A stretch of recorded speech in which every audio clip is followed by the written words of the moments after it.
stabilizing the spine because the upper neck is often involved. There is a nerve here that travels from the base of the skull here that goes up over here. So we need to release the tension around that. សូមជម្រាបសួរនិងសូមស្វាគមន៍មកកាន់ភាពបន្ទាប់នៃសុខភាពឆ្អឹងខ្នងរបស់លោកអ្នកជាមួយ ICC ក្នុងសប្តាហ៍នេះផងដែរគឺយើងនឹងមកយល់អំពីនៅរបៀបអង្គុយនិងឥរិយាបថប្រចាំថ្ងៃសម្រាប់អ្នកដែលធ្វើការនៅក្នុង office ឬក៏អ្នកដែលធ្វើការដែលតម្រូវឲ្យគាត់អង្គុយជាច្រើនចា៎ Hello doctor in this week we're gonna learn more about the economic for people who is working in the office and what is the good movement or posture that is required for those who sitting for a long time and the office worker. Yes, good question, Sampos, because last time we talked about headaches and posture, but I realized we forgot to mention what to do. To avoid these problems. Because so let's talk today about ergonomic. So ergonomic means basically the science of not hurting yourself when working. Mm-hmm. So if you spend your time in front of a computer like more and more people, we have to understand that computers is a new invention in human history. And it's only the last, let's say, 20 years that most people now are spending time in front of a computer. So the tips, number one tip is when you work on a computer, your screen has to be at eye level. You have to work looking straight, not looking down. If you're looking down, you are changing the curve of your neck and building up the tension over there. So if you're looking down on your laptop, for example, laptop will be low. This is going to create a lot of issues. So two solutions for laptops users. Either you hook up your laptop to another bigger screen so you can put it at eye level and type like that. Or you can buy in most computer shop computer stand. So you have this little metal stand. You put your laptop on top of it. You hook it up a Bluetooth keyboard mouse and you can work like that. So if you put your arm straight like that, that's where your screen is supposed to be with the top of the screen at your eye level. When you're working, your back is supposed to be straight, so you need to not slouch. You cannot be like that. I don't know if you see, but often people are like that on the computer and they looking down. So you need to have the natural curve of your back. So your seat, it will be a good idea to have, actually not like this seat, but you have a curve on the back to support your back. Your butt has to be tilted. That means your knee here, the knee have to be lower than your buttock. If your knees are higher, straight away you will slouch. So the knees has to be lower. The angles for your arms should be between 90 to 120 degrees.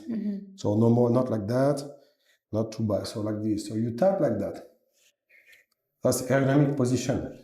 You can now find stand-up desk where you stand, so it's even better because instead of sitting, not activating your muscle, you are standing up, which make your muscle works better.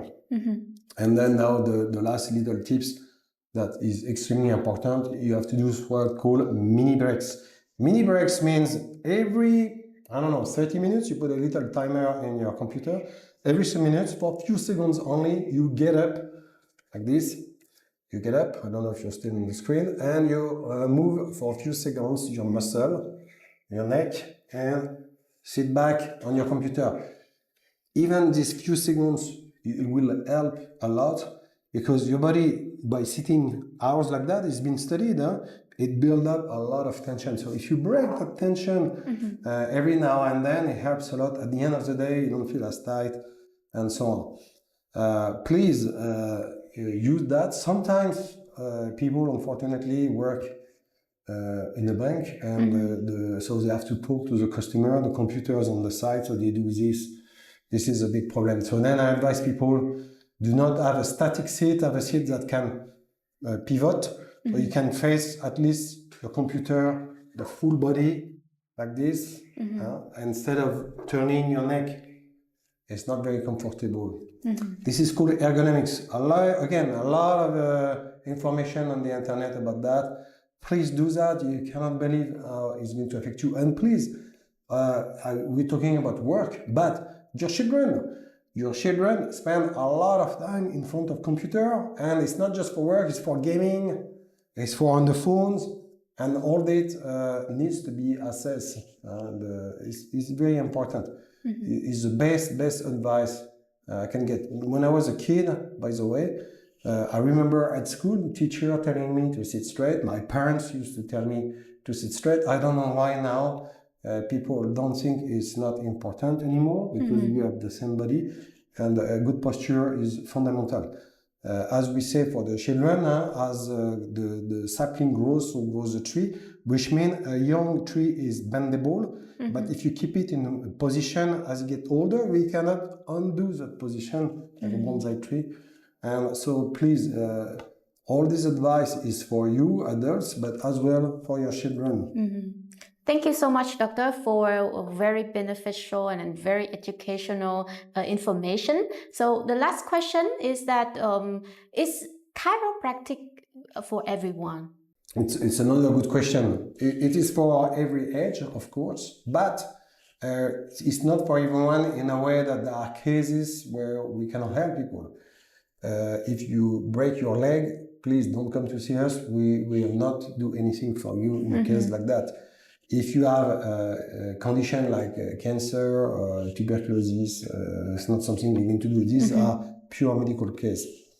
And unfortunately in Cambodia, the fact that especially the teenager and the young adults going crazy on this motorbike, no helmet, we see, you can see not every day, but often in the street in Phnom Penh, accident, brain injury, spinal cord severe, the bone has crushed and damaged the spinal cord.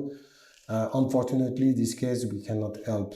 I tell you this because when I opened, people were hoping that we will help their son who had a motorbike accident, is now living in a wheelchair. Now, this kind of case, unfortunately, is absolutely not for us. But we do sometimes consultation, and we tell patient, unfortunately, it's not a case for us. Please go back to your medical doctor, or sometimes I give them a list of whatever doctor we send back to Calmet or any other hospital to see the proper specialist. I wish we could help everyone, but it's not the case. But we have patients to any age. Problems start from very young to very old. I think our oldest patient in Cambodia was 99 years old. But of course we treat different. It's not going to treat the same. But no, so we have to, we see the people, if they are, we know we can help them, we will accept them as patients. If they are not someone that we can help, we will refer out, of course. And that's why I have a network of doctors we usually work.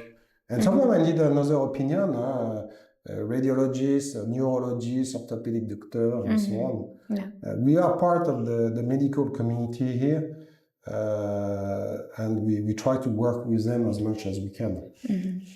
Thank you so much, Dr. Chris, for joining us. This is an amazing time that you give us more of information. It's not just about your spine, but also some other case that would be very beneficial for our patient. សូមអរគុណទស្សនិកជនទាំងអស់ដែលបានចំណាយពេលវេលាដ៏មានតម្លៃតាមដាននៅ talk show របស់យើងខ្ញុំតាំងពីដើមរហូតមកដល់ចប់នេះខ្ញុំសង្ឃឹមថា talk show មួយនេះគឺនឹងផ្ដល់ចំណេះដឹងជាច្រើនទៅដល់ទស្សនិកជនទាំងអស់គ្នាក៏សូមកុំភ្លេចរងចាំទស្សនានៅភាពបន្ទាប់ឬក៏ talk show បន្ទាប់របស់យើងខ្ញុំដែលទស្សនិកជនទាំងអស់គ្នានឹងមកជួបជាមួយនឹង Dr. បន្ទាប់គឺ Dr. Kevin Menesi ដែលគាត់នឹងមកផ្ដល់ចំណេះដឹងចាពាក់ព័ន្ធជាមួយនឹងប្រធានបទថ្គាមរបស់យើងក៏សូមកុំភ្លេចថា ICC នៅពេលនេះក៏ផ្ដល់រង្វាន់ជាច្រើនដូចជាកែវទឹក ICC និងការផ្ដល់រង្វាន់ព្យាបាលដែលឥតគិតថ្លៃចំនួន1ដងទៅកាន់ទស្សនិកជនរូបណាដែលឆ្លើយសំណួរត្រូវនិងធ្វើទៅតាមលក្ខន្តិកៈរបស់ clinic